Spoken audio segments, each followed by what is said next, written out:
안녕하십니까. 행복한 아침 이재용입니다. 안녕하세요. 장예인입니다. 오늘은 6월 28일 화요일이고요. 건강에 대한 얘기 나눌 텐데 오늘 특히 여성 건강에 대한 얘기 나눌 테니까 집중해 주시기 바랍니다. 네, 그에 앞서 오늘 날씨 소식부터 들어보도록 하겠습니다. 박소연 기상캐스터. 네, 안녕하세요. 행복한 아침의 날씨 요정 박소연입니다. 네, 바람 많이 부네요. 본격적으로 장마 시작되고 이러면서 호우주의보, 경보 내려진 곳들도 있던데 괜찮은가요? 네, 장마철에 접어들면서 비가 내렸다 그쳤다를 반복하고 있는데요. 오늘 밤부터는 본격적으로 폭우가 쏟아지겠습니다. 한 번에 많은 양의 비가 내리기 때문에 물가에서는 급격히 물이 불어날 수 있겠고요. 산사태나 침수 가능성도 크겠습니다. 기상정보 잘 확인하셔서 비 피해 없도록 각별한 대비 부탁드립니다. 네, 이 장맛비로 가뭄이 해결된 건 다행이지만 비로 인한 피해 입을까 봐 걱정인데요. 오늘 날씨 어떤지 구체적으로 전해주시죠. 네. 오늘 밤부터 모레 오전 사이에 중부지방과 전북 북서부, 경북 북부 내륙을 중심으로 매우 강하고 많은 양의 비가 내리는 곳이 있겠습니다. 시간당 30에서 50mm가 집중적으로 쏟아지겠는데요. 강수대의 폭이 좁아서 지역을 옮겨 다니며 내리겠습니다. 한편 비가 내리는 지역에서는 매우 강한 바람이 함께 불겠는데요. 침수 피해와 시설물 안전사고에 유의하셔야겠습니다.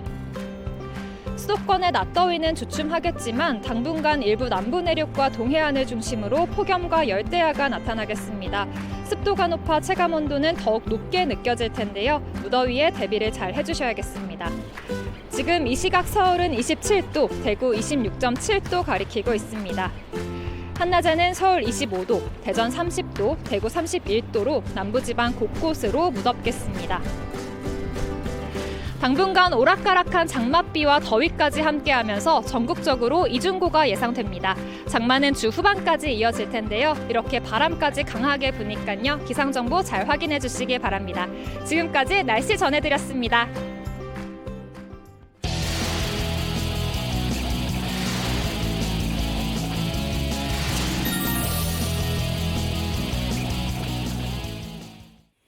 화제 이슈를 발빠르게 전해드리는 모닝 브리핑 순서입니다. 이고은 변호사와 함께합니다. 어서 오세요. 네, 안녕하세요. 네, 반갑습니다. 첫 번째 이슈부터 전해주시죠. 네, 첫 번째 이슈는요. 행안부 경찰국 신설 확정, 경찰청장 사의 표명입니다. 네, 이상민 행안부 장관은요, 이른바 경찰국으로 알려진 경찰 지휘 통제 조직을 행안부 내에 신설하겠다라는 입장을 발표했습니다. 이 장관은 현 정부가 헌법과 법률에 따라 행안부 장관을 통해 경찰을 지휘하도록 하고 민정수석 및 치안비서관을 폐지했다라면서 행안부 내에 경찰 업무 조직을 두지 않는다면 대통령이나 행안부 장관에게는 경찰을 지휘 감독할 아무런 조직이 없어 그 역할과 책임을 수행할 수 없게 된다라고 설명했는데요. 이어서 경찰 조직의 보좌를 받아 행안부 장관이 법에서 주어진 역할을 책임감을 갖고 수행할 수 있으며 경찰에 대한 지휘와 견제를 통해 국민 인권 보호와 민생 치안에 기여할 것이다라고 밝혔습니다. 이에 대해서 약 30년 전 과거 치안본부 시절로 회귀하는 게 아니냐 이런 우려의 목소리도 나오고 있는데요. 행안부의 입장은 어떤가요? 이에 대해서 행안부는요, 이번에 신설하려고 하는 이 조직이 과거의 조직에 비해서 뭐 역할이든 권한이든 규모든 많은 부분이 다르다라고 이야기하고 있습니다. 그뿐만 아니라 퇴행이라는 지적에는 동의하지 않고 오히려 투명해질 것이다라고 했는데요. 이상민 장관은 역대 정부에서 비공식적으로 경찰을 지휘해왔다고 말하면서 이러한 관행을 혁파하고 비대해진 경찰 조직을 적절히 감독하기 위해서 최소한의 조직을 신설하려는 것이다라고 강조했습니다. 네, 경찰의 입장도 한번 들어볼까요? 네, 경찰은 좀 반발을 하고 있습니다. 네. 왜냐하면 경찰의 정치적 독립성이 31년 만에 무너지는 것이 아니냐라는 인식이 경찰 조직 전체로 퍼지고 있기 때문인데요. 실제로 경찰 직장 협의회에서는 반대 성명까지 냈습니다. 과거 독재 시대의 치안본부로의 회귀이며 권력에 대한 경찰의 정치 예속화로 이어질 것이다. 경찰 수사가 정치 권력의 입맛에 맞게 기획되는 등 피해가 국민에게 고스란히 돌아갈 것이다 라고 반대 성명을 냈습니다.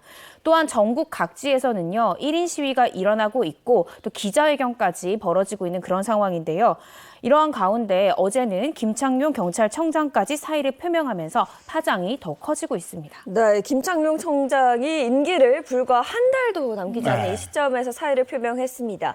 이유는 무엇일까요? 네, 일단 이 김 청장은요, 이 사의를 표명한 시기 자체가 행안부 경찰 자문위가 이러한 권고안을 내놓은 지 일주일 만에 사의를 표명했습니다.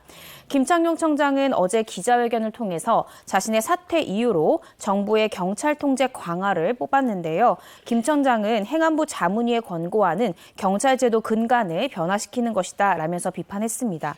우리 사회는 경찰의 중립성과 민주성 강화야말로 국민의 경찰로 나아가기 위한 핵심이라는 교훈을 얻었고 현행 경찰법 체계는 그러한 국민적 염원이 담겨 탄생했다며 변화를 위해서는 심도 깊은 논의가 필요하다라고 강조했습니다. 네, 최근에 김창룡 청장이 많은 이슈에 맞닥뜨렸어요. 네, 그렇습니다. 이 김 청장은요, 이러한 행안부 자문위의 권고안 때문에 조직 외부에서는 정부와 충돌하는 모양새였고 조직 내부에서는 반발에 부딪히는 그런 어려운 상황에 있었습니다. 최근에는 경찰 고위직 인사번복 사태까지 터지자 윤 대통령으로부터 국기문란이라는 질타까지 받기도 했는데요. 이러한 일련의 사태로 경찰 안팎이 혼란스러운 상황에서 정부가 차기 경찰청장 인선 절차에 착수하자 김 청장으로서는 입지가 더 좁아졌을 것으로 보입니다. 이 14만 경찰 조직이 변화를 겪는 시기에 수장으로서의 역할을 할 동력이 떨어지자 스스로 사임을 결정한 것으로 풀이할 수 있겠습니다. 네, 첫 번째 이슈였고요. 두 번째 이슈 전합니다. 네, 다음 이슈는요. 계곡살인 이은혜 도박사이트 수익금으로 도피자금 마련입니다. 네, 계곡살인 사건 다들 기억하실 텐데요. 네. 이 피의자 이은혜 씨와 공범이자 내연남인 이 조연수 씨가 여러 가지로 이제 도망을 하다가 드디어 검거가 됐는데 이 범인 도피 과정에서 도운 조력자 2명에 대한 공판이 어제 있었습니다. 이들의 재판을 통해서 이은혜와 조연수가 불법 도박 사이트를 운영한 수익금을 통해서 4개월간의 도피 생활을 이어간 것이 확인됐습니다. 네, 계곡살인 사건 아마 많은 분들이 기억하고 계실 텐데요. 그래도 어떤 사건이었는지 구체적으로 한번 들어보겠습니다. 네. 이은혜는 그 공범이자 내연남인 조연수와 함께요. 2019년 가평군 용소계곡에서 이은혜의 남편인 그 윤 씨를 살해한 그런 혐의로 구속 기소가 됐습니다. 검찰은 이들이 수영할 줄을 모르는 윤 씨를 약 4m 높이의 바위에서 3m 깊이의 계곡물로 구조장비 없이 뛰어들게 해서 이런 윤 씨를 살해한 것으로 판단했습니다. 윤 씨가 물에 뛰어드는 걸 거부하자 이은혜는 차라리 내가 뛰겠다라고 하면서 압박하는 등 다이빙을 강요한 구체적인 정황까지 포착된 것으로 알려졌고요. 이들은 지난해 12월 14일 검찰의 2차 조사를 앞두고 돌연 잠적한 뒤에 4개월 만인 지난 4월 경기도 고양시 삼성역 인근에 있는 한 오피스텔에서 검거가 됐습니다. 네. 당시에 둘이 검거될 때 조력자들이 있는 걸로 알려졌는데 그 조력자였던 두 사람 재판인 거죠, 그러니까. 네, 그렇습니다. 당초에는 조력자가 총 4명인 것으로 확인이 됐는데요. 그중에 2명은 지난해 12월 불구속 상태에서 이제 범인 도피 혐의로 조사를 받다가 이제 이은혜와 조연수의 범인 도피를 도운 혐의로 구속 기소가 됐습니다. 그리고 이번에 이들에 대한 이 2명에 대한 재판이 열린 겁니다. 그러면 그 조력자들이 이은혜 조연수 씨에게 불법 도박 사이트를 맡긴 것이다. 이렇게 이해하면 될까요? 네, 맞습니다. 이제 어제 공판에서요. 이 이은혜와 조연수 씨의 도피를 도운 조력자 2명에 대한 공소 사실이 공개가 됐습니다. 검찰은 그 2명 조력자 중 1명의 조력자가 올해 1월부터 4월 중순까지 이은혜, 조연수에게 불법 스포츠 도박 사이트와 마진거래 사이트를 관리, 홍보하는 일을 맡겼고 그 수익금 1,900만 원을 이들의 도피 자금으로 쓰도록 했다라고 밝혔습니다. 뿐만 아니라 이은혜 씨가 숨어 지내던 그 경기 고양시 인근 오피스텔에 컴퓨터와 의자 등 그 불법 사이트를 운영하는 데 필요한 물품까지 보냈던 것으로 확인됐습니다. 네. 네, 계곡 살인 사건 그 재판 과정 한번 들여다봤고요. 세 번째 이슈 가겠습니다. 네, 세 번째 이슈는요. 칼로 위협해 택시 훔친 강도, 추격 끝에 검거입니다. 지난 27일 대한민국 경찰청 SNS에는요. 택시기사에게 칼을 든 강도범 한방중 한밤중 필사의 추격전이라는 제목의 영상이 올라왔습니다. 이 영상에는 택시를 강도 맞았다라는 신고를 받고 출동한 경찰이 이 한밤중에 범인을 추격해서 검거하는 장면이 담겨 있습니다.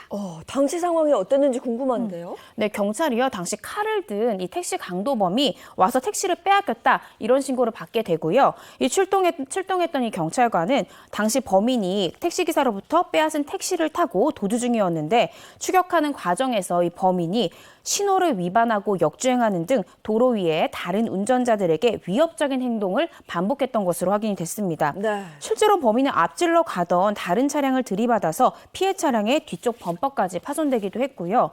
이러한 위태로운 추격전이 약 50km나 이어졌다라고 합니다. 이 끝까지 추격하던 경찰은 도주로를 차단하는 등 선제적인 대처로 흉기를 소지한 이 범인을 검거했습니다. 네, 범인에게는 어떤 혐의가 적용된 건가요? 네, 경찰은 범인에게요, 협박, 그다음에 특수강도, 살인 예비 등의 혐의를 적용했다라고 전해졌습니다. 네, SNS에 영상이 올라왔다면 네. 네티즌들 반응은 어땠는지도 궁금한데요. 네, 해당 영상의 댓글창에는 많은 댓글이 담겼는데요. 대표적인 걸로 경찰분들 정말 고생하셨다. 범인을 검거하게 돼서 너무 다행이다. 경찰의 안전도 중요하다라는 시민들의 응원이 이어졌습니다. 네. 자, 다음 이슈 가겠습니다. 네, 네 번째 이슈는요. 가스 이어 전기료도 인상입니다. 요즘 정말 오르지 않는 게 없는 것 같아요. 네, 매일 그렇습니다. 물가가 오른다는 그런 소식이 들리고 있는데요. 이번에는 공공요금이 올랐습니다. 그래서 어제 가스와 전기료 인상이 발표가 됐는데요. 정부는 킬로와트시당 3원 이상을 올려달라라는 한전의 요청을 받아들여서 연간 올릴 수 있는 최대 폭인 5원을 올리기로 했습니다. 그렇게 되면 전기료는 총 얼마 정도 오르는 걸까요? 네, 한전의 추산에 의하면요. 4인 가구 기준으로 월 평균 전기요금은 1,535원이 됩니다. 뿐만 아니라 지금 소개해드린 이 금액은 3분기, 즉 7월에서 9월분 전기요금에 적용될 단가고요. 4분기가 시작되는 10월에는 전기요금 인상이 또 한 차례 예고되어 있습니다. 이게 취약계층한테 더 큰 부담이 될 텐데 취약계층을 위한 어떤 대책 같은 게 있습니까? 네, 다행히도 취약계층이 부담하는 부담료는요, 오히려 감소할 것으로 보입니다. 한전은 올 여름 폭염이 예상됨에 따라서 한시적으로 올해 3분기에 취약계층의 요금 부담을 완화하기 위해 복지 할인 대상인 약 350만 가구에 대해 할인 한도를 확대할 계획입니다. 특히 장애인, 유공자, 기초수급, 차상위 계층 등 사회적 배려 계층의 전기요금에 대해서는 월 최대 9,600원을 할인할 예정입니다. 네, 오늘 모닝 브리핑은 여기까지 하겠습니다. 이건 변호사 고맙습니다. 감사합니다. 고맙습니다.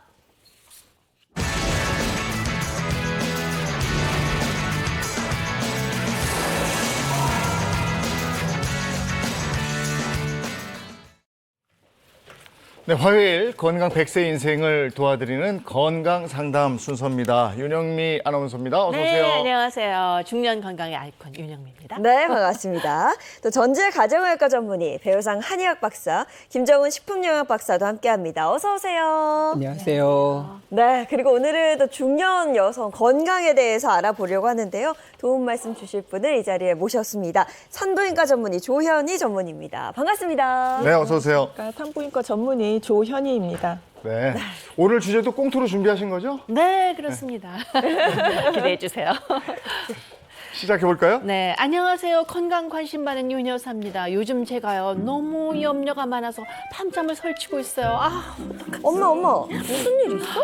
요즘 부쩍 한숨이 늘었어요. 말도 마. 엄마 친구 있잖아. 그 한남동 사는 그 친구. 그 한남동 사는 이모? 알지. 그 집 딸이 결혼하고도 몇 년 동안 아이가 안 생겨서 고민하다가 검사를 해봤더니 말이야. 자궁 근종 때문에 아이가 생길 수 없다 그러더라. 아우, 놀랐겠네. 아니, 근데 그거 그냥 수술하면 되는 거 아니야?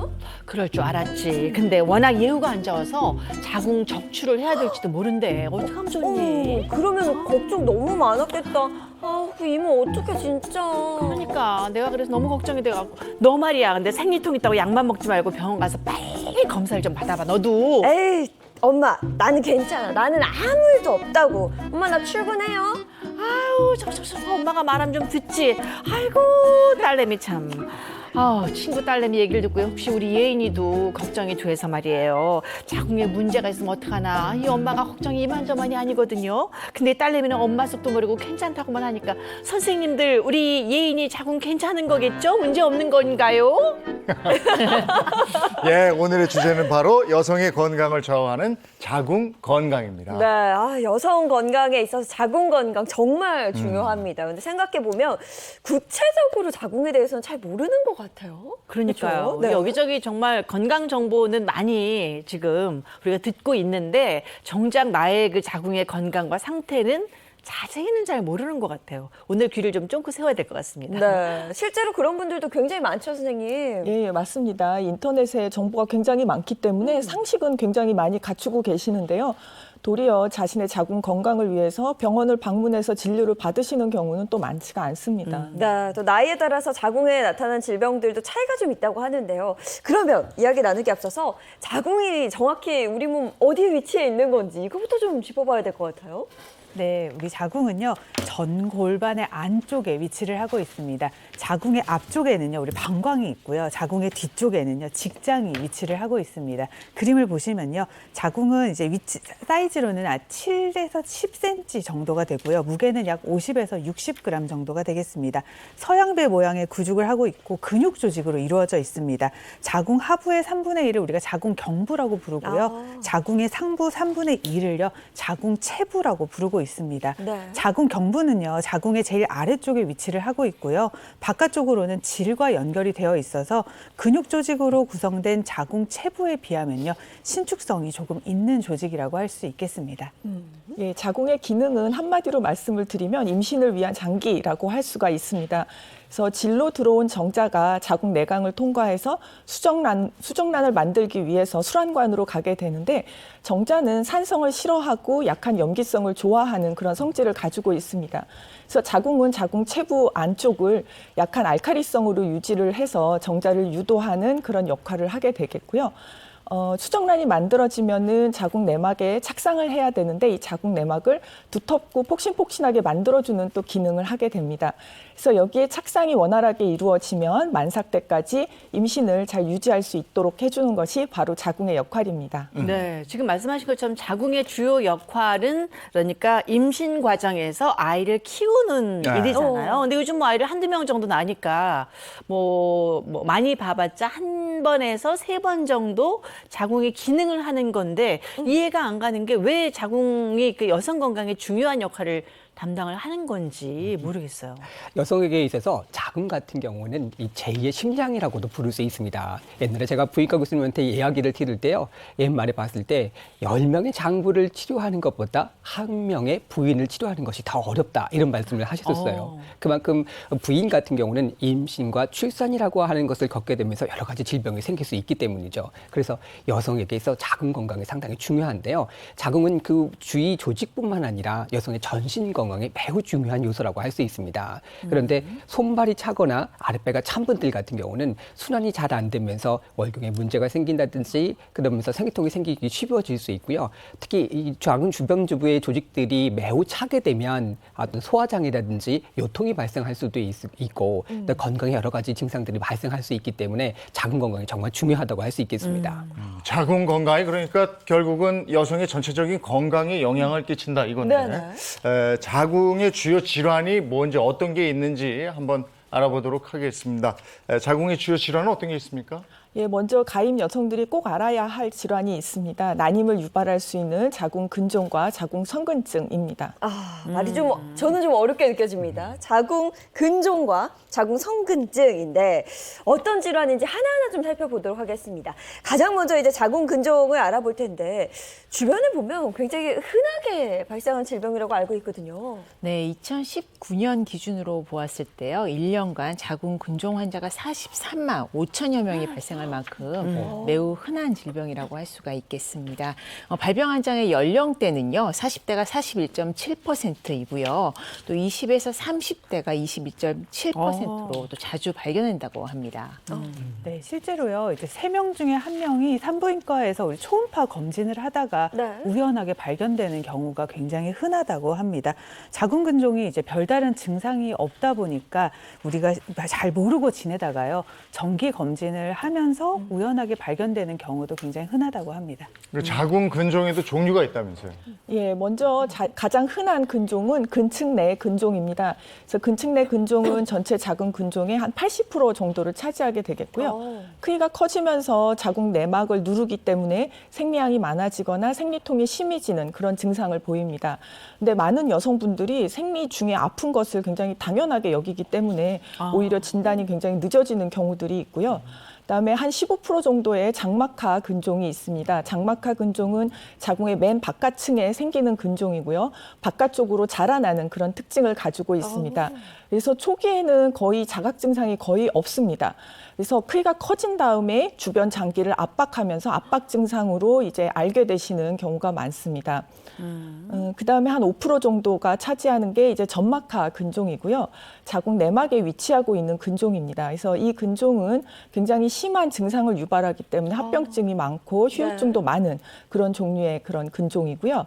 그다음에 마지막으로 이제 자궁 경부에 위치하고 있는 경부 근종이 있습니다. 이 경부 근종은 분만 시에 산도를 막기도 하기 때문에 굉장히 좋지 않은 근종이고요. 대신 수술도 굉장히 어려운 그런 근종으로 알려져 있습니다. 그러면 근종이라는 것은 결국 종양이고 우리가 종양은 또 암으로 알고 있거든요. 근종은 암이라는 얘기인가요, 혹시? 그렇지는 않습니다. 이 작은 근종은요, 자궁의 대부분을 이루고 있는 평활근에 생기는 양성 종양입니다. 그래서 작은 근종이 생기셨다고 해서 이게 암이 아닌가 이렇게 걱정하지 않으셔도 크게 무방하겠습니다. 아니, 근데 제가 알기로는 자궁 근종이 난임을 유발할 수도 있다. 저는 이렇게 들었었거든요. 맞는 건가요? 예, 근데 다행히도 모든 자궁 근종이 다 난임을 유발하지는 않습니다. 그래서 한 75% 정도의 근종은 증상이 거의 없기 때문에 정기적으로 추적 검사를 하시는 것으로 충분한데요. 다만 이제 문제가 되는 것은 점막하 근종입니다.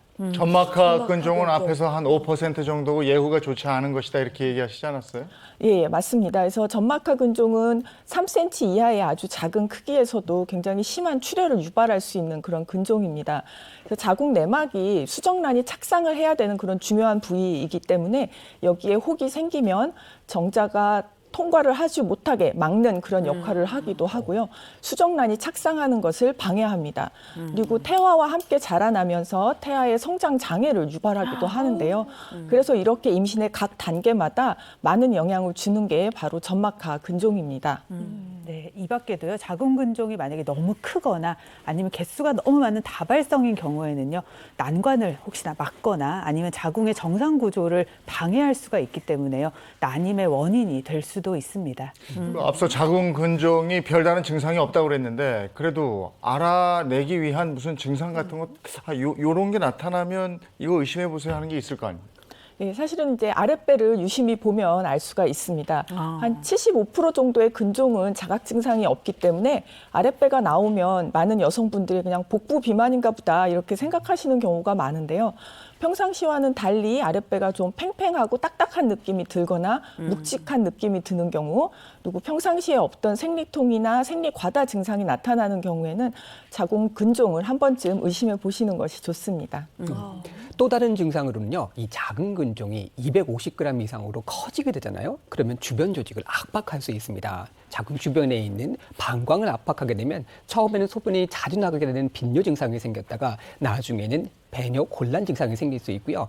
이게 요관을 압박하게 되면은 소변이 정체될 수 있는 수두증이라고 하는 증상이 생길 수 있고 또 변비 또 직장을 좀 압박하게 되면 변비라든지 배뇨시의 통증을 유발할 수도 있습니다. 이것이 위로 들어가서 장 쪽에 있는 부분을 압박하게 되면 소화기 장애도 생길 수 있으니까 증상을 한번 잘 살펴보시고요. 진료를 잘 받으시는 것이 중요하다고 생각합니다. 근데 제 후배 같은 경우는요, 그 자궁 근종 그 진료를 받았는데 조금 지켜보자고 했대요. 3개월 후에 다시 가니까 없어졌다고 하더라고요. 이게 기적인지 아니면 정말 작아서 없어질 수도 있는 건지 그게 좀 궁금하거든요. 네, 사실은 자궁 근종이 짧은 시간 안에 스스로 없어지지는 않습니다. 그래서 아마도 지인분은 난소에 생긴 물혹과 자궁 근종을 오인하셨을 그런 가능성이 있고요. 자궁 근종은 처음에 진단 받으시면 한 3개월 정도 후에 추적 관찰을 해보시고요. 크기가 그렇게 많이 커지지 않는다고 판단이 되면 6개월 간격으로 정기적으로 검사를 해보시는 것을 추천드립니다. 아니 근데 모든 병에 있어 사실 저도 그래요. 심각한 증상이 있지 않는 이상 막 병원에 간다거나 계속 검사를 받지 않거든요. 근데 이렇게 했을 경우에 그 병을 더 키우는 문제를 더 발생시키는 것 같아요. 네, 맞습니다. 이제 해외 토픽을 보면은요, 과거 한 여성이 자궁 근종이 있었는데요. 이 방치한 결과 40kg까지 크기가 커졌다고 합니다. 네, 40kg이면은 뭐 초등학생 내지는 뭐 중학생이 뱃속에 자궁 안에 들어있는 거랑 마찬가지이기 때문에 그야말로 어마어마한 수치라고 할 수가 있겠죠. 와, 그럼 이거는 어떻게 해야 되는 거고? 조현희 선생님도 저 진료하실 때 이와 비슷한 케이스를 본 적이 있으십니까? 예, 뭐 40kg까지는 아니지만 저한테 진료를 보셨던 분 중에 제일 큰 근종이 한 25cm 정도 되는 근종으로 오신 분이 있었습니다. 그래서 그분은 이제 50대 초반 여성분이었고요.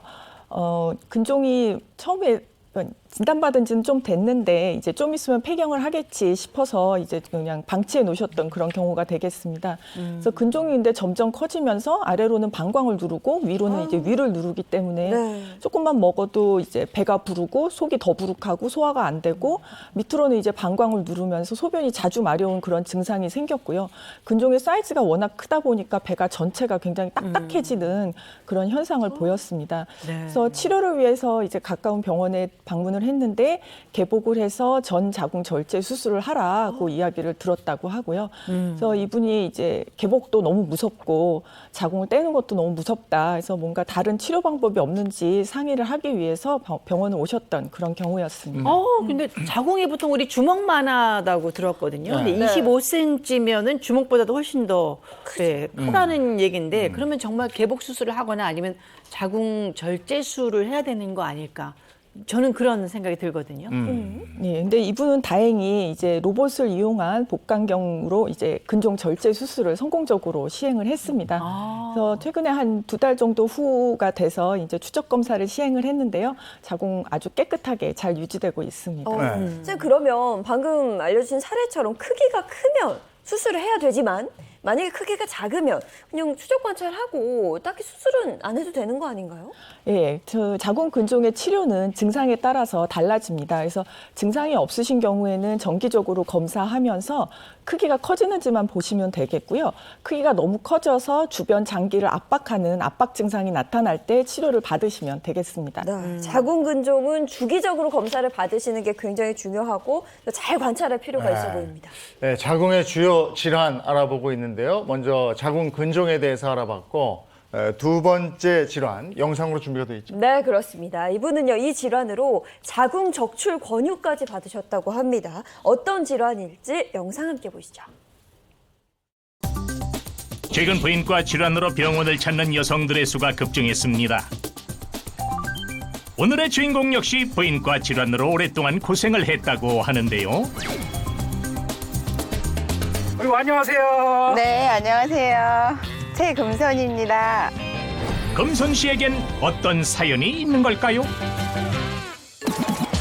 금손 씨의 하루 일과는 아침 일찍 조깅을 하는 것으로 시작된다고 하는데요.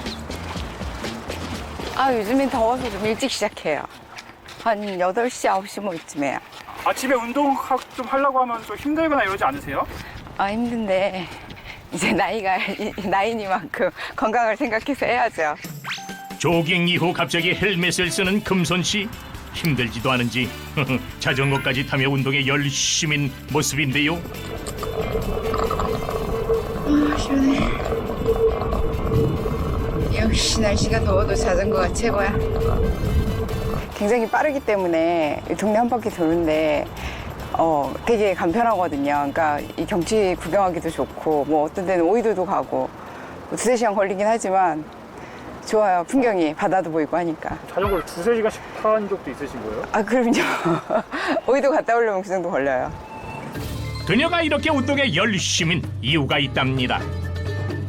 제가 한 10여 년 전쯤에 배가 아파서 병원에 갔더니 그 의사 선생님께서 자궁선근종이라고 그렇게 말씀하시더라고요. 그녀를 괴롭힌 건 바로 자궁선근증. 자궁선근증이란 자궁 근육 조직이 두꺼워져 자궁의 크기가 점점 커지는 질환을 얘기하는데요. 그녀에게 조금 더 자세한 얘기를 들어봅니다. 7 곱하기 5.5cm 크기의 작은 선근종이 있다고 이렇게 돼 있네요. 그녀를 고통에 빠뜨린 자궁선근증. 심지어 자궁 적출을 고려해야 할 정도로 심각한 상황이었다고 하는데요. 제가 그 초음파를 봤는데 14cm라고 하더라고요. 정말 크더라고요. 애도 순산을 하려고 그랬는데 본의 아니게 이제 제왕절개를 했는데 애를 낳지는 않았지만 어떻게 진통은 다 겪었거든요. 그 진통 정도라고 보시면 돼요. 애 낳는 진통 정도라고 보시면 되죠.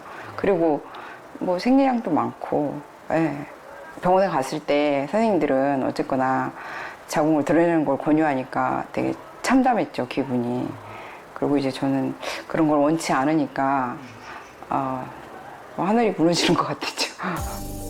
그때 그녀의 나이는 40대 초반. 자궁 적출만은 피하고자 수많은 노력을 했다고 하는데요. 운동 되게 굉장히 열심히 했고요. 예. 이제 그때부터는 이제 식이요법도 같이 운동하고 했죠. 한 4년 전부터는, 4, 5년 전부터는. 최대한 몸에 안 좋다는 걸 안 했죠. 몸에 좋다는 것만 했죠. 그녀의 일상을 조금 더 지켜보기로 했습니다.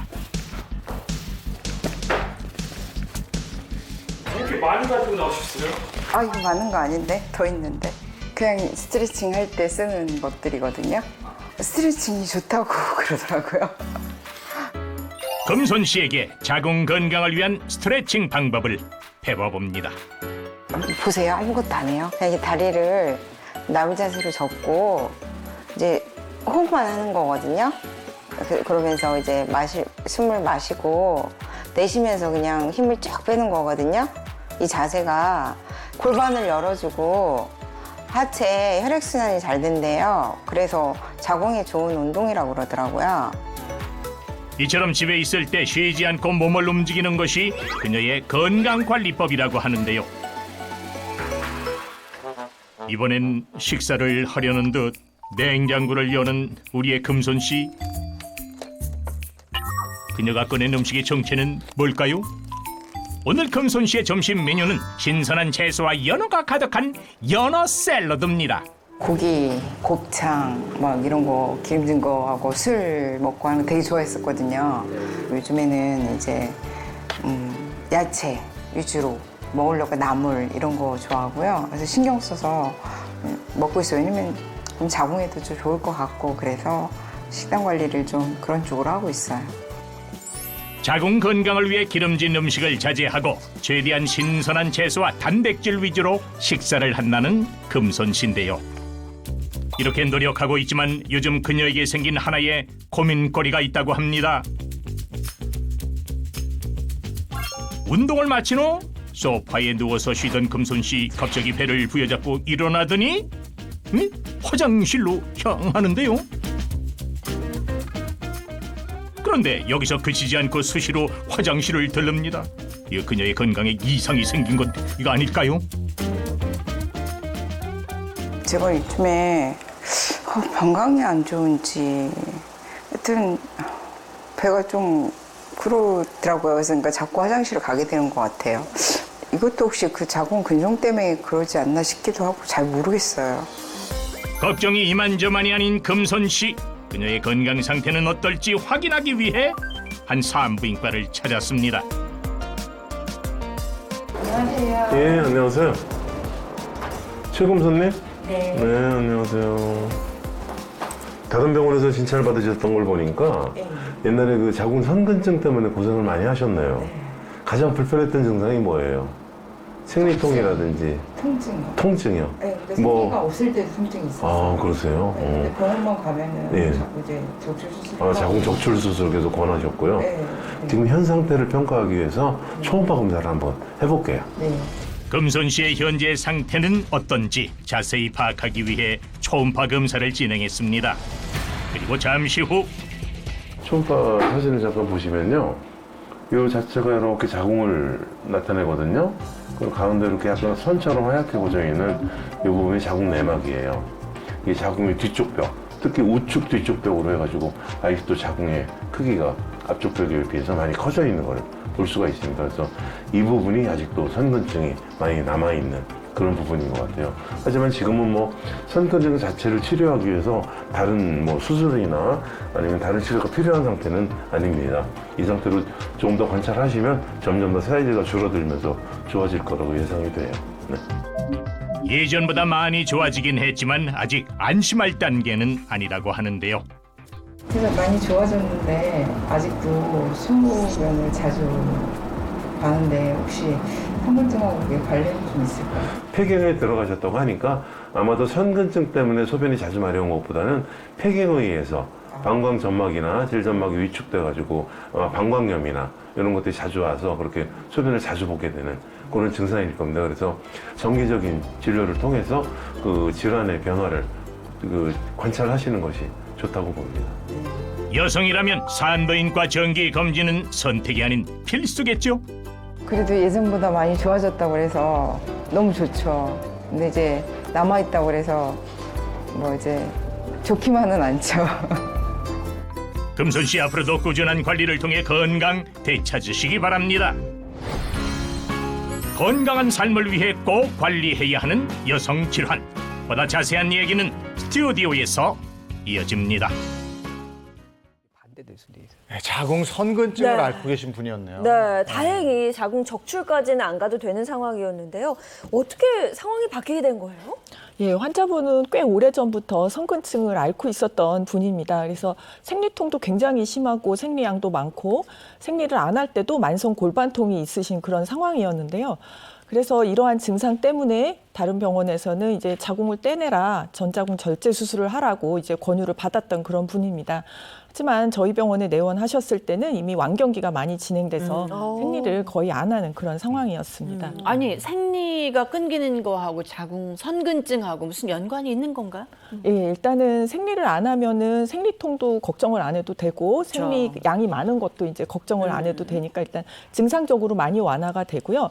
폐경하고 시간이 오래 지나면 이제 자궁의 크기가 점점 줄어듭니다. 선근증 병변이 저절로 이제 완화가 되는 현상이 생깁니다. 그래서 완경 후에는 전 자궁 절제 수술까지 하실 일은 그렇게 많지가 않습니다. 아, 정말 다행이네요. 그러면 자궁의 주요 질환 중에 하나가 방금 말씀해 주신 선근증으로 보면 되는 거예요? 예, 맞습니다. 그래서 자궁 선근증은 자궁 내막 조직이 비정상적으로 증식하면서 자궁 근층 내로 파고드는 그런 질병을 말합니다. 전체적으로 자궁이 굉장히 커지고요. 뻥튀기 한 것처럼 마치 임신한 자궁처럼 자궁의 사이즈가 굉장히 커지는 그런 양상을 보이게 됩니다. 제가 임신 3개월쯤인가 배가 너무 아파서 병원에 갔더니 이게 자궁 사이즈가 아무래도 커지잖아요. 커지면서 오는 통증이라고 했거든요. 근데 지금 얘기를 들어보니까 자궁이 지금 커지면서 오는 통증 말씀하셨잖아요. 굉장히 충격이 크고 많이 아플 것 같아요. 저도 그랬거든요. 임신할 때 그런 아픔이 온다는 얘기잖아요. 네, 맞습니다. 자궁 선근증의 증상이요. 아주 장기간 지속되는 골반통이 주요 증상입니다. 그리고요. 또한 빈혈을 동반하는 게 굉장히 많아서 저희가 가정의학과 진료를 보다 보면요. 혈액 검사를 했는데 빈혈이 있어서 이제 원인을 추적하다 보면은 자궁 선근증이 이제 의심이 돼서 저희가 산부인과로 이제 리퍼를 하는 경우가 있거든요. 그리고 생리통이 동반되는 경우도 있습니다. 그리고 하복부에 만져지는 덩어리로요. 이제 병원을 찾는 경우도 있습니다. 40, 50대 여성한테 이제 많이 나타나고요. 그중에 3분의 1 정도는요. 또 별다른 증상이 없는 경우도 있습니다. 이 자궁 선근증에도 종류가 있다고 하던데요? 예, 화면을 보시면 맨 왼쪽에 있는 것이 이제 정상 자궁입니다. 그래서 오른쪽에 있는 게 이제 자궁 선근증이 진행된 모습이고요. 네. 자궁 내막 조직이 비정상적으로 증식하면서 마치 소고기의 마블링처럼 근층 안으로 파고든 모양새를 보이고 있습니다. 그리고 맨 오른쪽에 결절형 자궁 선근증은 이 자궁 선근증 병변이 마치 혹처럼 중간중간에 이제 덩어리를 져서 굉장히 딱딱하게 굳어져 있는 모양을 갖추고 있습니다. 이것을 결절형 자궁 선근증이라고 말합니다. 그런데 이 자궁 선근증을 방치하면요. 이게 또 난임을 초래할 수 있다고 하더라고요. 네, 네, 맞습니다. 자궁 성근증은요, 아까 조현희 선생님께서 말씀하셨듯이 자궁 내막 조직이 비정상적으로 증식해서 자궁이 이제 뻥튀기처럼 이제 쭉 커지는 걸 말하는 건데요. 35세 이상에서 40대에서 발생되는 경우가 많았는데요. 최근에는 그 발생되는 연령층이 조금씩 낮아지는 것도 많이 볼 수가 있다고 합니다. 최근 들어서 이제 자궁 내막이요, 임신 시의 착상과도 연관이 있기 때문에 더더욱 주의가 필요하고요. 정기적으로 여성 검진을 하시는 것이 굉장히 필수적이라고 볼 수가 있겠습니다. 여러 가지 자궁 질환 중에서 특히 조심해야 될 이 질환이 바로 자궁선근증이라고 할 수 있는데요. 이 자궁선근증은 정상 위치를 벗어나서요, 비정상적인 자궁 내막증이 이 자궁을 자체로 점점 크게 만들어 줍니다. 자궁에 이 자궁 내막이라고 하는 부분에 침투를 하게 되면 그 부위에서 주위에 있는 조직의 자궁 근층의 성장을 촉진하게 됩니다. 그래서 마치 임신한 것처럼 자궁이 좀 커지게 되는데요. 그 크기가 최대 한 10cm 이상 또 12주, 임신 12주 정도가 될 만큼 커지기도 한다고 하죠.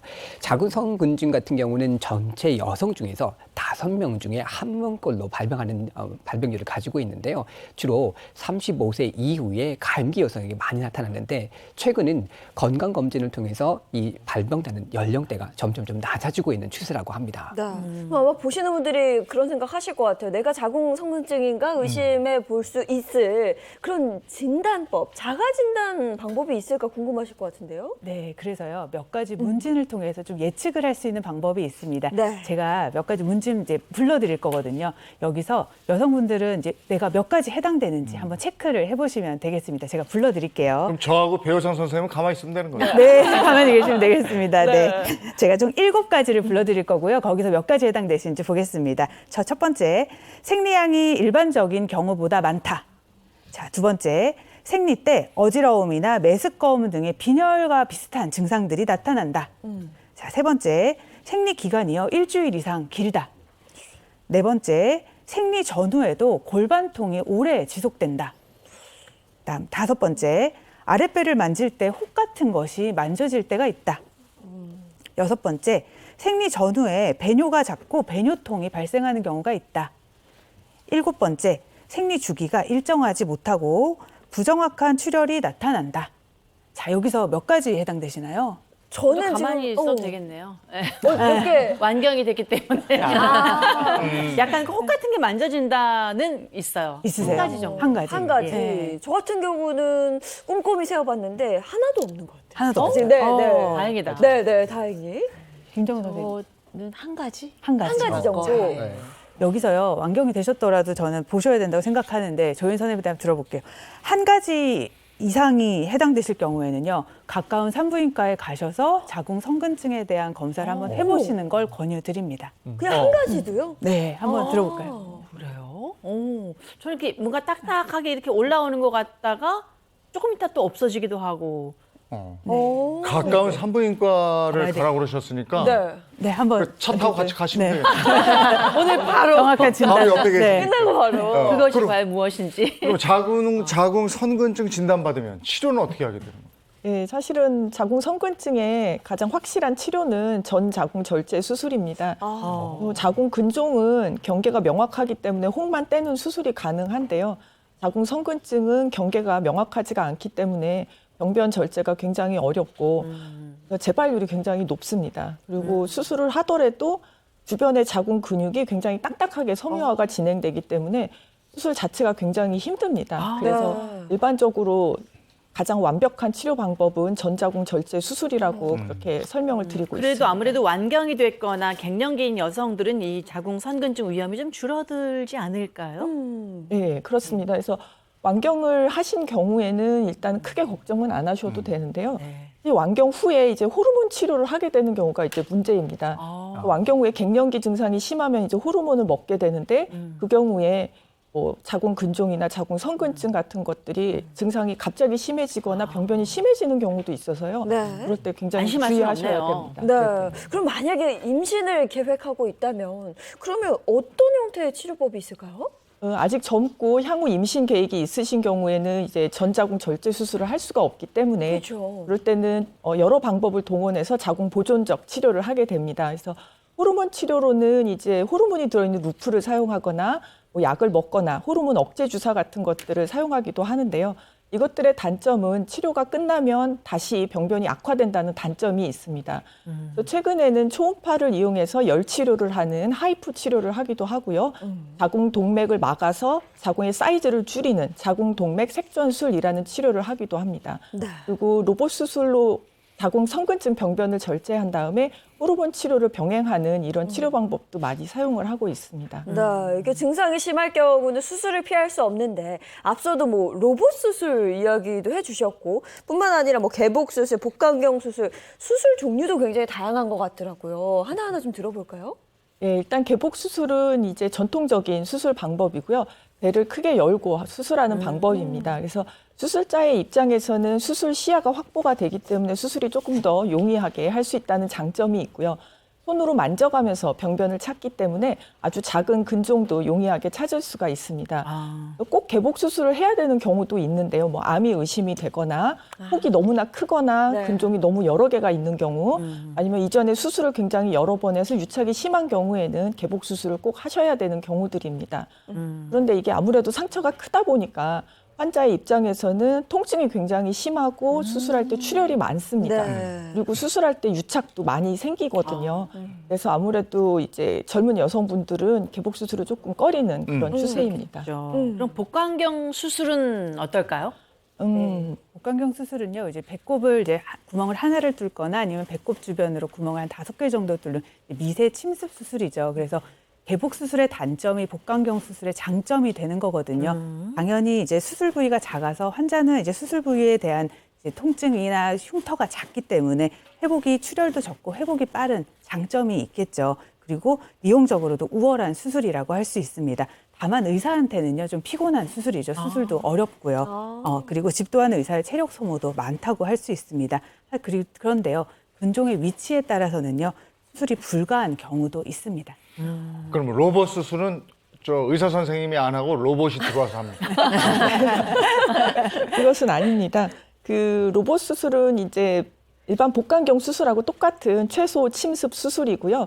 배에 구멍을 뚫어서 이제 로봇 손을 집어넣어서 하는 방법입니다. 그래서 복강경 수술과 다른 점은 이 카메라 자체가 3차원의 20배 확대가 되는 고해상도 카메라로 수술을 합니다. 그 카메라를 로봇이 잡아주기 때문에 굉장히 안정적으로 수술을 할 수가 있고요. 그다음에 로봇 손이 이제 안에 들어가서 수술을 하는데 마치 인간의 손처럼 굉장히 정교하고 섬세하게 수술을 할 수가 있어서 어떻게 미세한 수술을 할 때 굉장히 장점이 많습니다. 네.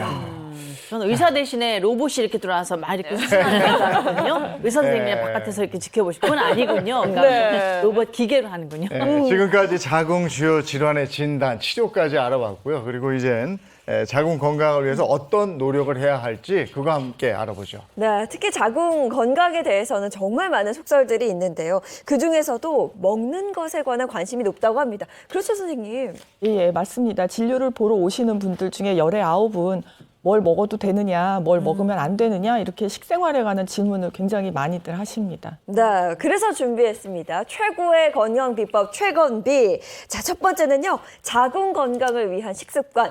끊어야 산다라고 준비를 한번 해봤습니다. 자, 하나하나 살펴볼 텐데 조현수 선생님이 준비하셨다고요? 예, 자궁 건강을 위해서 꼭 끊어야 하는 음식이 있습니다. 제가 오늘 알려드리는 대로 식습관을 개선하시면 자궁 건강에 많은 도움이 되실 겁니다. 네, 자, 끊어야 산다. 첫 번째는 뭘 끊어야 되는지 한번 보도록 하겠습니다. 술. 아니 술이 얘기 나왔네요, 결국. 네. 건강에 안 좋다는 건 뭐 다 알고 있는 사실이잖아요. 근데 특히나 술이 자궁에 안 좋은 어떤 이유가 있을까요? 네, 있습니다. 이제 배란과 생리 주기 동안에 이제 자궁 내막의 두께를 조절하는 게 바로 에스트로겐의 역할인데요. 이 에스트로겐이 많이 분비가 되면 자궁 근종이 커지게 됩니다. 근데 이제 에스트로겐의 분비를 자극하는 음식이 바로 알코올, 술입니다. 에스트로겐이 술을 좋아하는군요. 그러니까 이게 들어가면 분비가 활발해지고 그럼 커진다. 네, 그렇습니다. 하루에 맥주 1컵 이상을 마시는 경우에는 자궁 근종의 발생 위험도가 50%나 증가한다는 그런 연구 결과도 있었고요. 하루에 술을 한 잔씩만 마셔도 유방암 발생 위험도가 5% 증가하고 그 여성 호르몬 의존성 난소 종양이나 자궁 내막암 발생률도 크게 높아진다는 그런 보고가 있습니다.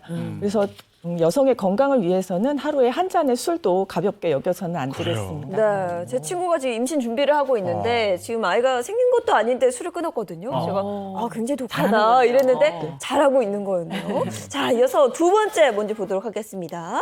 두 번째는 정제당과 탄수화물이라고 되어 있습니다. 정제당하고 탄수화물은 당뇨나 다이어트 뭐 이런 것에 해당된다고 네, 생각했는데 이게 자궁 건강에도 영향을 미쳐요. 네, 설탕과 자궁 종양 발병률 사이의 연관관계를 조사한 연구 결과를요, 스웨덴의 한 의대 연구팀에서 발표를 했는데요. 설탕이 함유되어 있는 뭐 케이크라든지 비스켓을 일주일에 두세 번 정도 먹은 여성과 또 그렇지 않은 여성을 발병 가능성을 비교를 했는데요. 그렇게 먹었던 여성들이 33%나 그런 발병 가능성이 증가를 했고요. 또 4번 이상 먹을 경우는 최대 42%까지 증가를 했다고 합니다.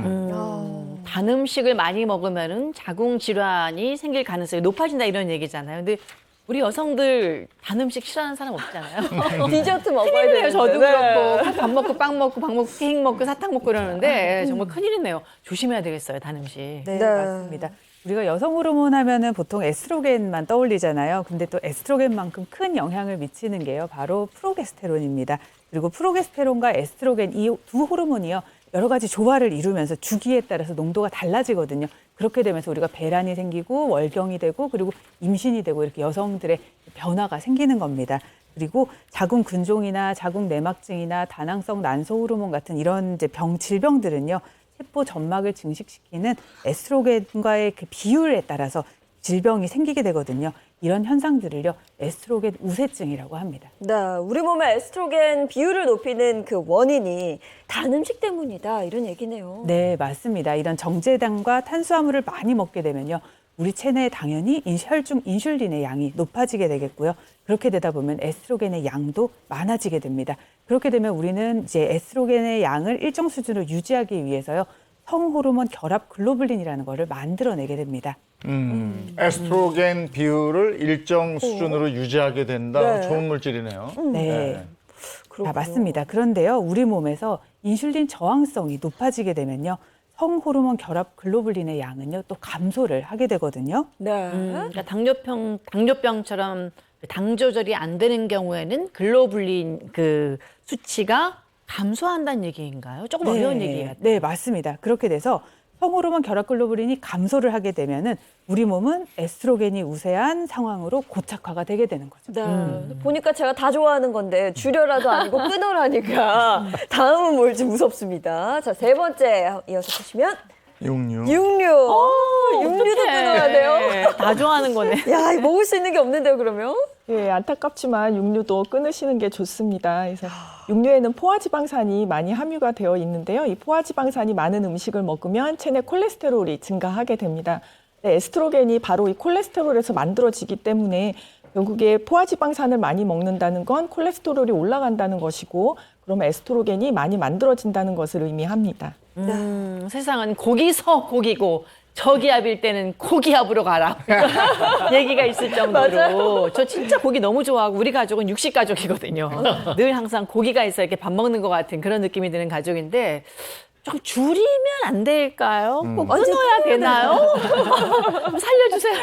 그래서 저도 환자분들한테 설명드릴 때 뭐 되도록이면 끊어라. 그런데 이제 끊기 어려우신 경우들이 굉장히 많더라고요. 그래서 최대한 줄이시라고 그렇게 말씀드립니다. 내 몸을 위해서는 뭐든 적당히가 중요하다는 거 기억하시면 좋을 것 같습니다. 이어서 네 번째, 자궁 건강 끊어야 산다. 인스턴트. 이건 나올 줄 알고 있었어요. 예상을 어느 정도 했습니다. 그러니까요. 뭐 인스턴트 음식은 뭐 누구에게나 다 안 좋고 건강에 안 좋다는 거 알고 있는데 우리 건강에 인스턴트 식품 좋을 리가 없겠죠? 예, 당연한 결과인 것 같습니다. 네, 여기서는 이제 인스턴트나 이제 가공식품보다는 그것을 싸고 있는 뭐 일회용 비닐이라든지 플라스틱 패키지 때문에 이제 끊으라고 말씀드리는 경우가 더 높습니다. 이러한 패키지에는 저희가 환경 호르몬이라고 부르는 호르몬계 교란 물질들이 많이 들어있을 가능성이 굉장히 높거든요. 근데 그 중에 이제 저희가 주의해야 될 게 이제 제노에스트로겐이라는 물질입니다. 이 제노에스트로겐은 몸 안에 들어왔을 때 마치 에스트로겐처럼 활동을 하기 때문에 자궁 근종이나 성근증이 있을 때 이 병변을 악화시키는 그런 원인으로 작용을 합니다. 자궁 건강을 위해서 지금 끊어야 될 것들 네. 얘기했어요. 참 저 네, 끊어야 될 것들만 얘기하니까 좌절하실 수도 있어요. 최건비 이번에는 뭘 먹어야 되는지 그걸 좀 알려드리도록 하겠습니다. 네. 뭘 먹어야 됩니까? 네, 오늘은요 자궁 건강에 좋은 두부와 미역을 이용을 해서 미역 두부 무침을 준비했습니다. 아, 선생님 네. 오늘 저 빼고 하시는 줄 알고 성급하게 이동한 네, 걸 네, 잘 봤습니다. 오셨습니다. 오늘은 저에게도 딱 맞는 레시피가 준비되어 있다고 하는데요. 뭐 아시겠지만 제가 요리도 잘 못하고 네. 손도 느리거든요. 그런데 이런 저도 할 수 있는 정말 간편한 요리법을 준비하셨다고 들었습니다. 재료 소개부터 한번 들어볼까요? 네, 오늘 뭐 재료 정말 간단한데요. 네. 뭐 바로 하실 수 있을 것 같아요. 일단 이제 불린 미역 준비를 해주시고요. 그리고 두부는 찌개용, 부침용 두 가지가 있을 텐데 부침용으로 좀 단단한 거 준비해 주시면 좋고요. 양념으로는 들깨가루, 통깨, 그리고 간장, 소금, 참기름 이렇게만 준비해 주시면은 끝입니다. 진짜 몸에 좋은 것들만 있네. 그렇죠. 네. 근데 보통 미역은 미역국으로 많이 끓여 드시고 네, 두부는 그렇죠. 그냥 두부 부쳐서 네, 네. 부침으로 많은 분들이 드시는데 이렇게 일반적이지 않은 방법일 것 같아서 굉장히 기대가 됩니다. 어떻게 만들면 될까요? 네, 일단 미역은 불려가지고요. 요거를 이제 끓는 물에 한번 데치시면 되는데 끓는 물에 어느 정도 데쳐야 될지 시간을 좀 가늠하기가 힘드시잖아요. 네. 그래서 간단한 방법 하나 알려드리자면은 팔팔 끓는 물을 요 채반에다가 불린 미역을 펼쳐놓고 위에다가 한번 부어주시는 거예요. 우리가 왜 한번 뭐 튀겨낸다 뭐 이런 표현을 쓰잖아요. 네. 기름이 아니라 끓는 물에 한번 후루룩 부어가지고요. 미역을 이렇게 한번 데쳐낸 겁니다. 네, 그 방법도 간단하네요. 네, 네. 그럼 그 다음에는 이제 뭘 하면 좋을까요? 네, 그리고 나서요. 이제 두부랑 같이 으깨서 묻혀줄 텐데요. 요 미역을 한번 한 입 크기로 썰어 볼게요. 네. 네, 불리게 되면 이렇게 길잖아요. 요걸 네. 그대로 묻히면은 이제 끊어서 드시기 힘드니까 네. 이렇게 한번 그리고 썰어 보겠습니다. 한 입 미역은 크기로. 불리기 전에 양 조절을 잘해야 되더라고요. 저는 맞아요. 남편 생일 때 한번 해주다가 깜짝 놀랐어요. 엄청 양이 많아 진짜 엄청 불리면. 부러워가지고 네. 와, 저 놀랐습니다. 네, 그래서 어느 정도 불까 좀 걱정이 되잖아요. 네. 불린 미역은요, 마른 미역의 한 10배 정도 부피가 불어나거든요. 그러니까 오늘 이렇게 뭐 한 줌 정도 준비해 주세요라고 했을 때는요, 한 밥 숟가락으로 2숟가락 정도 마른 미역을 푸셔가지고 불려주시면은 딱 요 정도 10배 정도 불어나니까 10배. 네, 가늠을 하실 수가 있어요. 네. 미역 저는 다 하면은 좀 많을 것 같아서 이렇게 반 정도 한 줌 준비를 했고요. 네. 자, 두부 같은 경우에는 보통은 우리가 뭐 이제 칼로 이렇게 좀 이렇게 밀어가지고 곱게 으깰 수도 있는데 네. 오늘은 조금 덩어리감 있게 하기 위해서 그냥 아예 볼에 넣고요. 아, 이렇게 손으로? 으깰 거예요. 네. 아, 이 또 손맛이 들어가네요. 네, 약간 씹히는 맛을 네. 좀 주기 위해서 이렇게 으깨주고요. 그 여름철 같은 경우에는 너무 곱게 으깨게 되면은 두부의 표면적이 넓어지기 때문에 쉽게 상할 수가 있거든요. 그래서 최대한 손이 많이 가지 않게 네. 이렇게 좀 덩어리감 있게 해서 으깨줍니다. 네. 두부는 뭐 물에 데치거나 하지 않고 그냥 생두부로 하나요? 네, 보통은 이제 생두부를 하시고요. 날이 조금 더 더워지면은 이렇게 물을 좀 뜨거운 물을 끼얹어가지고 한번 데쳐주면은 또 조금 더 오래 안심하고 두고 먹을 수 있어요. 드실 수가 있어요. 네. 여기에 처음에 이제 소금 간을 좀 해주시고, 소금 한 2꼬집 정도 네, 2꼬집 정도 넣으실까요? 넣어주시고요. 미역 자체도 약간 짭짤한 맛이 있거든요. 예, 이렇게 넣어주시고 이제 순서는 좀 지켜주시는 게 좋은 게 먼저 이렇게 기름을 넣기 전에 간이 되는 재료들을 넣어줘야지 속까지 잘 스며들거든요. 네. 자, 이렇게 넣어주신 다음에 여기에 네. 들깨가루, 방금은 이제 진간장 살짝 넣으신 거죠? 네, 진간장을 좀 넣었습니다. 그다음에 들깨가루. 들깨가루 좀 듬뿍 넣어주시면은 두부에서 나오는 수분도 좀 이렇게 흡수를 할 수 있고 양념이 좀 잘 달라붙습니다. 그리고 통깨 넣어주시고 네. 마지막에 참기름 또는 들기름을 둘러주시면 네. 완성입니다. 맛이 없을 수가 없어. 아니 지금 옆에서 그 미역향하고 같이 그 고소한 네 고소한 참기름 뭐 들기름 향이 풍기는데 그렇죠. 근데 제가 궁금한 게 선생님 네. 지금 미역이랑 두부가 주 재료란 말이죠. 이게 자궁 건강에 도움을 주나요? 네, 두부를 만드는 콩에는요 단백질도 풍부하고요 항암 효과는 물론이고 자궁을 튼튼하게 하는데 뛰어난 효능을 가지고 있습니다. 콩에 함유된 식물성 에스트로겐이라 불리는 이소플라본 성분이 있는데요. 이 성분이요 식물성 에스트로겐이라고 불리잖아요. 이게 여성 호르몬의 역할을 합니다. 그래서 이 여성 호르몬처럼 이제 우리가 생리불순 증상도 개선하고요. 혈액을 깨끗하게 해서 자궁도 튼튼하게 하거든요. 그래서 우리가 그 자궁 내막을 튼튼하게 하는 역할을 하고 여성 호르몬의 불균형으로 인해 나타나는 증상을 완화하는 역할도 하게 됩니다. 네. 또한 이 두부와 함께 사용되는 미역 많이들 아시죠? 이 산후조리원 들어가면 미역국 정말 많이 드시게 되잖아요. 네. 그래서 산모뿐만 아니라 여성분들에게 정말 도움이 되는 것이 이 미역이라고 하는 식재료거든요. 특히 이제 출산을 하고 났을 때 미역 같은 경우는요, 자궁에 쌓여져 있는 어혈을 풀어주고요, 또 자궁을 수축시켜주고 지혈하는 작용도 가지고 있습니다. 동의보감을 보면 미역 같은 경우는 성질이 조금 찬 편이고 맛이 짜고 독이 없는데 가슴속에 열이 있어서 답답한 증상을 풀어주고요, 또 기가 뭉쳐서 생기는 아랫배의 답답한 것을 해소시켜주면서 또 그 이뇨작용이 있다라고 하는 것이 보고되어 있습니다. 또 미역에는요, 이 칼슘과 요오드 성분이 상당히 많이 함유되고 있거든요. 이것을 두부와 함께 먹게 되면 칼슘 흡수를 높일 뿐만 아니라 요오드를 안정화시켜주는 역할을 하기 때문에 아주 좋은 궁합을 가지고 있고요. 또 콩에 들어있는 이런 성질 자체가 물과 기름에 잘 녹는 성질을 가지고 있습니다. 이 성질은요, 해조류를 잘 부드럽게 만들어주고요, 지방분을 흡수하는 데 상당히 도움을 받으실 수 있겠습니다. 네. 오늘은 누가 먹나요? 오늘은 윤영미 아나운서 네. 시식 대표로 한번 시식해보세요. 지금 이 고소한 향에 취하거든요. 진짜? 그죠? 먹기 전부터? 네. 침이 막 돌아요, 진짜. 미역이랑 맛있겠죠. 두부랑. 네. 아, 정말 고소해요, 냄새가. 한마디로 왜 사찰감 우리 나물 음식 먹잖아요. 예. 네, 네. 슴슴하고 건강한 맛이잖아요. 어. 근데 이거는 맛있는 사찰 나물 같아요. 이 미끈미끈한 미역의 어떤 맛을 이 두부가 이렇게 꽉 잡아주는 것 같은? 예. 고소해요, 진짜. 맞아요. 너무 앞서 맛있다. 우리가 하지 말라는 걸 계속 제시했잖아요. 네. 늘 그랬으면 좋겠어. 하지 말라는 것만 하지 말고 네. 대안을 자꾸 이렇게 얘기해요. 저런 대안이 나오거든요. 대안이네요. 예. 아, 정말 먹고 싶습니다. 자, 이제 약이 되는 밥상 잘 받아봤고요. 그리고 간단하면서도 약이 네. 되니까 더 좋고요. 그렇죠. 자, 이제 먹었으니까 운동해야죠. 운동해야죠. 운동 누가 안내해 주실까요? 네, 오늘 운동은 전지혜 선생님이 준비하셨죠? 네, 제가 자궁이 튼튼해지는 운동법을 준비했습니다. 장혜인 MC 그리고 윤영미 아나운서님 네. 앞으로 나오실까요? 같이 네. 운동해볼게요. 아니, 먹고 운동하면 좀 덜 억울한데 저는 먹지 못하고 운동만 하는 거예요, 더 선생님? 건강해지실 네. 겁니다. 네. 자, 제가 신발을 좀 벗고요. 매트에 앉아보겠습니다. 자, 2가지 운동 오늘 할 거거든요. 먼저 매트에 앉아주시고요. 네. 자, 첫 번째 자세는 척추 비틀기 자세입니다. 원래 배란이 잘 되기 위해서는요, 호르몬이 잘 분비돼야 하잖아요.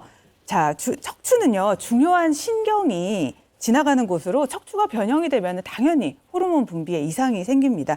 척추 비틀기 동작은요, 비뚤어진 척추를 바로 잡아주기 때문에 호르몬이 분비가 잘 되도록 해주는 자세입니다. 그와 동시에요, 척추가 바로 잡아지면요, 척추와 연결된 경추랑 골반도 바로 잡아지는 아주 좋은 자세입니다.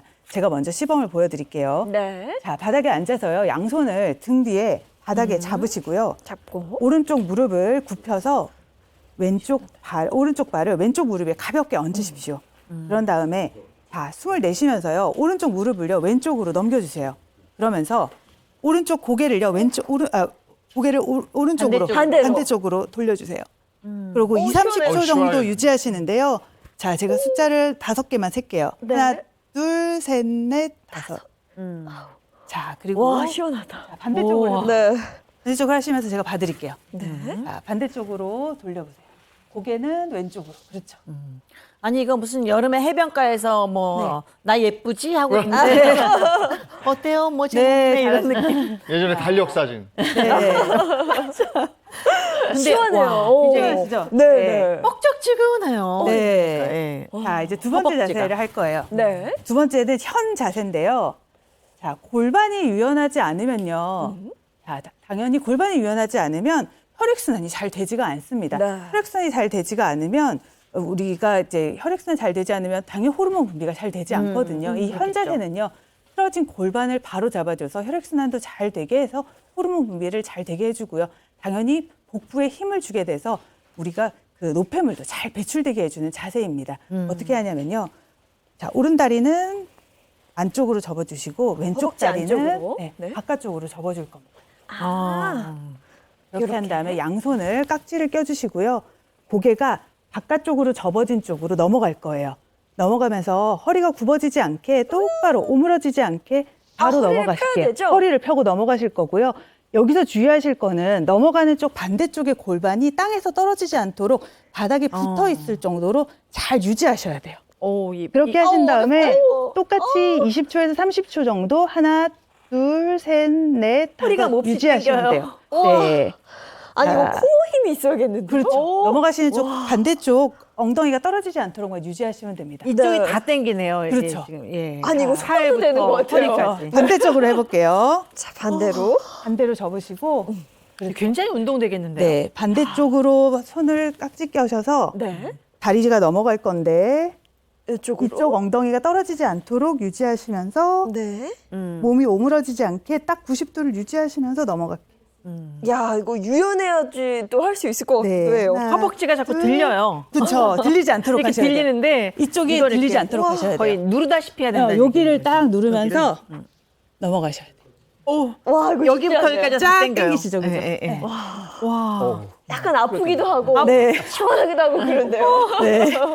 야 해보시니까 어떠세요, 윤영미 어떠세요? 아나운서? 뭔가 이렇게 근육이 확 풀어지는 것 같은, 안 쓰던 근육을 쓰는 것 같아서 네. 뭔가 혈액순환이 확 일어나는 것 같은 느낌이에요. 그렇죠. 그렇게 되면서 이제 우리 골반 자세도 유지가 되고 척추 균형도 마무리가 되는 자세입니다. 네, 잘 배워봤습니다. 고맙습니다. 네. 집에서 그냥 저는 이렇게 앉아서 하는 운동을 좋아하거든요. 서서 움직이는 것보다 TV 보면서도 하실 수 있을 것 같아요. 네, 자궁 튼튼 운동법이었고요. 이제 그 자궁 건강을 위해서 좋은 거 드시고 네. 또 운동하고 병원 가서 진료받고 또 필요하다면 치료도 받고 그다음에 한약재 드시는 분들도 많이 봤어요. 네, 굉장히 중요하죠. 뭐 네. 자궁에는 어떤 한약재가 좋더라 혹은 나쁘다더라 이런데 설이 굉장히 많습니다. 그래서 준비한 최건비 마지막 건강 비법은요. 자궁에 좋은 한약재는 무엇인지 배우상 한의사가 준비를 했습니다. 자궁에 근데 문제가 생기기 쉬운 체질이 있는지 그거부터 좀 봐야 될 것 같아요. 맞습니다. 사람마다 체질이 다르기 때문에 근데 체질적으로요. 소양이라고 하는 체질이 있는데요. 이 소양인 같은 경우는 신장 기능에 문제가 생기기 쉽고요. 그래서 자궁에 쉽게 좀 영향을 받을 수 있습니다. 특히 대신에 이제 소화기 기능 자체를 너무 더 튼튼하기 때문에 질병이 생겨도요. 웬만한 경우가 아니라고 하면 음식은 정말 잘 먹게 됩니다. 특히 이제 평소에 좀 잘 걷고 골프를 친다든지 등산을 통해서 하체를 강하게 하는 운동을 해주시게 되면 상당히 좋은데요. 여성분들 같은 경우는 자궁 건강을 지키기 위해서 조금 빠르게 결혼을 하시는 것도 한 방법이 될 수 있습니다. 몸이 조금 음기가 좀 많아서요. 과일이나 야채를 드시면 좋은데요. 그 중에서도 딸기라든지 요즘 여름에 나오는 애는 참이라든지 수박 같은 음식 같은 경우가 많이 도움이 되실 수 있겠습니다. 네. 소양인지 잘 모르겠지만 저는 아파도 진짜 잘 먹거든요. 평생 입맛이 없는 적이 한 번도 없었는데 그러니까 체질 좀 봐주세요. 네. 그거는 저기 말씀을 많이 하셔서 그래요. 예, 말하는 게 에너지가 많이 뺏기기 때문에 워낙 제가 식욕이 좋습니다. 근데 이 자궁에 문제가 있는 사람들은 어떤 몸에 특징 같은 게 혹시 있을까요? 한방에서는 상열하한이라고 그래서 머리가 뜨겁고 아랫배가 찬 증상이 있을 때 몸 여러 가지 증상이 생긴다고 합니다. 특히 자궁 문제가 생기실 경우는 아랫배가 차신 분들이 많거든요. 그런 경우에는 생리통이라든지 월경불순이라든지 또 자궁에 여러 가지 증상들이 좀 생길 수 있어요. 이럴 경우 뜸을 뜨신다든지 약재를 드시게 되면 위로 올라갔던 열 자체가 아래로 내려오게 되면서 건강한 순환이 이루어질 수 있습니다. 그래서 옛날부터 아랫배를 따뜻하게 해야 된다 그래서 막 찜질하기도 하고 혹은 뭐 속을 따뜻하게 데워주는 한약재를 먹기도 했었거든요. 실제로 이런 게 좀 도움이 되나요? 맞습니다. 그리고 여성 질환에 좋은 약재를 활용하시게 되면 더 도움이 되는데요. 그래서 제가 오늘 약재에 대한 부분들을 설명 한번 드리려고 합니다. 화면 한번 보실까요? 네. 저거 당귀 아닌가요? 이름이 알아서 정말 잘 알고 제가 계시네요. 한의원 많이 다녀봤어요. 일단 한의원에 가서 제일 먼저 맡는 느낌의 약재 냄새가 바로 당귀가 가지고 있는 겁니다. 이 당귀는요. 성질이 좀 따뜻하기 때문에 아랫배를 따뜻하게 만들어주고요. 또 순환을 시키기 때문에 생리불순을 완화시켜주고 생통도 잡아줄 수 있습니다. 다만 실험적으로 봤을 때 당귀가 자궁 수축을 강하게 하는 부분이 있어요. 그래서 임산부 같은 경우에는 많이 드시지 않는 것을 권합니다. 네, 자궁에 좋은 한약재 첫 번째는 당귀였고요. 그 다음 한약재는 뭐예요? 한번 화면 보실까요? 네.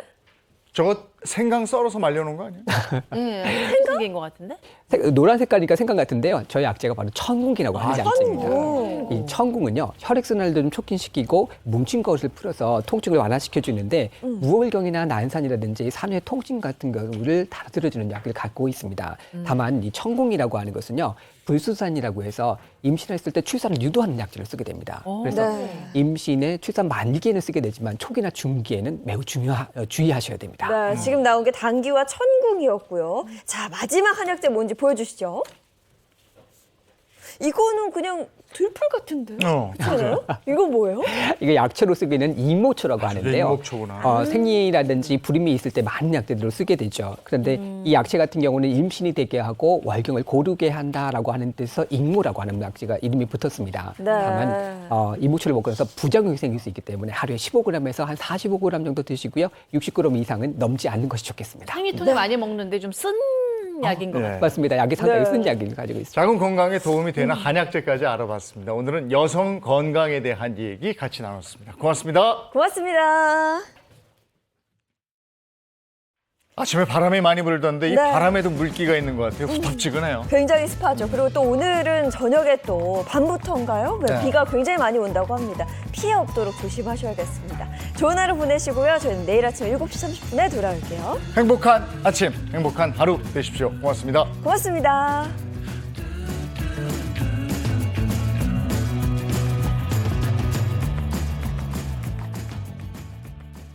채널 A